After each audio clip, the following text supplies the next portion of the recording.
They broke camp, though it wasn't much of a camp, just an hour later, and headed to Kultice. It was almost pitch dark by the time the nearest building made of stone, steel, and glass appeared in the beam of their flashlight. The world was a void of nothingness around them, and in the night there wasn't a moment of peace. From the flapping of wings of hawks up above, to the hissing of snakes, to the howling of the wind, Arda had a hard time hearing his own breathing. It was like all his other senses were sharpened and heightened, while his vision was suddenly impaired. His breath was visible in front of him, an odd cloud in his face as he walked, with Blake just in front. Having been raised in Kultice, he knew the layout better than Arda, even if Arda had a perfect memory and at least remembered a section of the city near the forest. Blake had on more layers than usual, and also a regular gray scarf around his head, instead of just using his mask and goggles, as nights were especially brutal. He pulled it over his hair and neck, and any exposed skin, until there were no way to tell if he was even human under all the clothing. He was walking quickly, with haste, as if he was trying to catch a bus, but when the light beam from his flashlight hit a vertical road, he stopped. He turned his head to look at Arda, who stopped just behind him, close. "Once we get on the road, we can run, so just follow me. I know the nearest route to Kendall Square." Then, an unfamiliar voice shouted, "Hey!" Arda and Blake both tensed. Blake put a hand on Arda's arm protectively. "I can't tell where they are," Arda whispered. The voice shouted again. Arda realized it was accented. "Who are you? What are you doing down there?" "Don't draw the hawks, you moron," another voice chided, but this one had a familiar tone to it. They both came from the complete darkness around them, and Arda put a hand on his gun cautiously. "One Imperialist and one Northsphere at least, with night vision goggles," Blake murmured, almost inaudible. Arda had already figured, but confirmation was still appreciated. "We can't be stopped here." Indeed. If they were stopped by a regular Sector 8 patrol, then they had no problem. But if there were Imperialists mixed in, things would get complicated. They would be forced to stay back, or brought back to the base, and waste some time explaining. Blake and Arda had, at some point, made an unspoken agreement that they had to get to Kendall Square as soon as possible. They couldn't have any more delays than necessary. "Let's run for it then," Arda suggested in a low tone. "What are you whispering?" a third voice called, also accented. Imperialist. "Yep, let's go." Blake gave Arda a yank forward as he started sprinting through the snow. Arda followed, not caring to turn off his flashlight. They could follow them all they wanted. They just had to get ahead of them. "Wait! Hey! Stop right there!"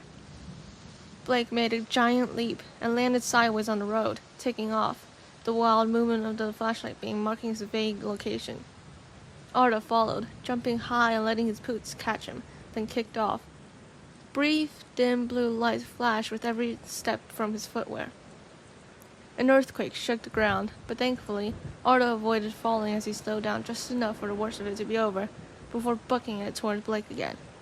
They were heading straight up, against the wind and snow, their leg muscles burning. At least there weren't any snow covering the road. "Hey, stop right now or I'll shoot."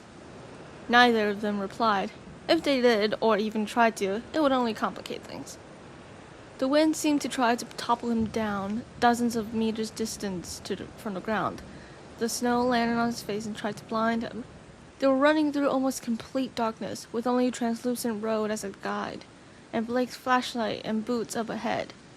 It was void around them, and Arda could almost pretend, since he couldn't see the ground, that they were running more normally, on flat horizontal ground. His footsteps were unbearably loud and heavy in the cold air, despite the wind.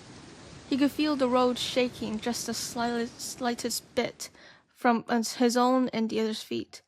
Up ahead, the flashing of blue lights from the boots lit up bits of the road at a time before disappearing. The flashlight's beams flew everywhere, randomly highlighting a spot or two of the buildings. It felt almost law-defying at night that the empty abyss was actually a city, with countless buildings surrounding them, only visible through light that lit up a part of them, and left the rest in complete darkness. Below them, Arda could hear more sets of footsteps chasing after them. He could hear their heavy breathing, the click-clacks of their boots. Theirs were special and didn't have lights, however. Arda kept glancing around, despite his inability to see in the dark of this magnitude, no matter how skilled he was. What if they tried to set up an ambush? Follow, quickly! Arda sped up and caught up to Blake just as they rounded the top corner and ended up in a path that was horizontal and flat, save for the snow piled on top. Having a clear runway, they booked it down the road. Stay close behind, Blake shouted. He looked ahead. And you'll have to trust me completely with this part. Arda didn't like the sound of that. What? Why? We'll get to Kendall Square alive and in one piece, I promise. Arda sighed. There was no time to talk. Alright, fine. Lead the way. Kendall Square was on the other side of the city, according to Blake. That might have been the reason Arda never recognized part of the Kultice he stayed in. He'd never been even close to the square. Despite having been in the Sector 8 base and staring at the layout of Kultice, he never had the same familiar feeling. The only thing that he found familiar was the name. Kendall. Kendall. It had been a coincidence, yet Kendall was an actual word in Zeta, referring to the tiny flames and sparks at the beginning of his great fire.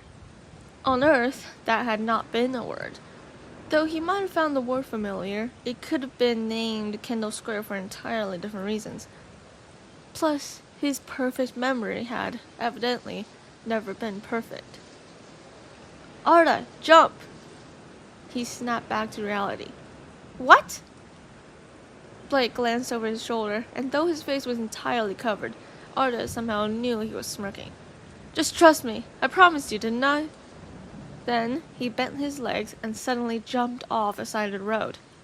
Arda stopped at the spot where he'd leaped and glanced over the edge, breathing heavily. A wild beam of light in the snow and fog was the only thing visible, but then even that was swallowed up too. Arda clenched his fist, listening to the sounds of the patrol's footsteps rapidly approaching. He had to make a choice, to trust Blake or not. It had to be a choice, and it had to be his choice. If someone had asked him that question at any other time, the answer would have been an easy, joking no. For someone who didn't know how to sit on a couch correctly, of course he was not going to trust him. But this was a different matter. To jump from a, 200-meter height and expect him not to suffer the same fate as all those other 784 times that he'd visited those planets, including Zeta. Expect him to feel in control when it would feel just like all those hundreds of times. All those other hundreds of times when he could not control his fate, could not control himself, could not choose.